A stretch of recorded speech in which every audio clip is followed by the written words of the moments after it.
Praneeth group వారి group park Spanish model triplex Vilas Dundigal Gagillapur. మరిన్ని వివరాలకి ఈ కింద నంబర్ని సంప్రదించండి.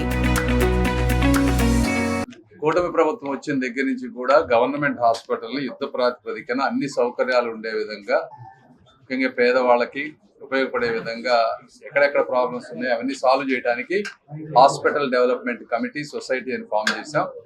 దాని రెగ్యులర్గా ఎవ్రీ మంత్ వాళ్ళు మీట్ అవుతూ ఉంటారు. ఎవ్రీ క్వార్టర్కి ఒకసారి నేను కూడా కూర్చుంటూ ఉంటాను. దాదాపు చాలా ఇష్యూస్ అన్ని రిజాల్వ్ చేసుకుంటూ వచ్చారు. ముఖ్యంగా ఈసారికి వచ్చేటప్పటికి ఈ శంకర విలాస్ బ్రిడ్జ్ వల్ల హాస్పిటల్ కాంపౌండ్ వాల్, ట్రాన్స్ఫార్మర్లు అవన్నీ స్విచ్ చేయాల్సి వస్తుంది. ఒక 80 లక్షలు ఖర్చు అవుతుంది. దానికి కోఆర్డినేషన్ మున్సిపాలిటీ నుంచి కావాలని అడిగారు. అదేవిధంగా ఒక 60 ఏసీలు కావాలని అడిగారు. అవి దాదాపుగా ఒక 30-40 ఆల్రెడీ ప్రొక్యూర్ చేశారు. ఇంకొక 20 కావాలంటా ఉన్నారు.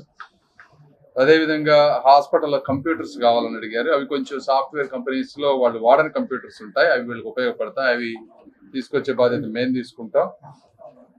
ఇవి కాకుండా వీల్ చైర్స్, తర్వాత కొన్ని ఎలక్ట్రిక్ ప్యానెల్లో కింద వైర్స్ ఇవన్నీ వాటర్ లో సబ్మర్జ్ అవ్వడం జరుగుతుంది. వాటిని షిఫ్ట్ చేసి ఇలా జనరల్ గా చాలా ఉన్నాయి. ఇవన్నీ ఇష్యూస్ అన్ని 1 by 1 అన్ని కూర్చొని డిస్కస్ చేసాం. ఇవే కాకుండా ఇప్పుడు ఈ రోజున క్యాన్సర్ హాస్పిటల్ బిల్డ్ చేస్తా ఉన్నారు 150 బెడ్లతోటి. అది వచ్చేటప్పటికి ఇంకొక 6 నుంచి 7 to 9 months అది కంప్లీట్ చేస్తారంటున్నారు. ఈ క్యాన్సర్ సెంటర్ ని కూడా లెవెల్ 1 క్యాన్సర్ సెంటర్ గా అప్గ్రేడ్ అవుతుంది. అదేవిధంగా ఫస్ట్ టైము మంచి పెట్ స్కాన్ ఇక్కడికి రాబోతా ఉంది. అది ఒక 1.5 month లో అది కూడా స్టార్ట్ అవుతుంది. దానికి కావాల్సిన టెక్నీషియన్స్ రిక్రూట్మెంట్ వర్క్ చేస్తా ఉన్నాం. అదేవిధంగా రామచంద్ర ప్రభు గారు, తులసి రామచంద్ర ప్రభు గారు ఇచ్చినటువంటి సర్వీస్ బ్లాక్, దానికి కావాల్సిన ఫైనల్ ప్లాన్స్ అన్ని కూడా ఫైనలైజ్ అయిపోయినాయి. ఇవి కూడా వాళ్ళు త్వరలో భూమి పూజ చేస్తారు దానికి.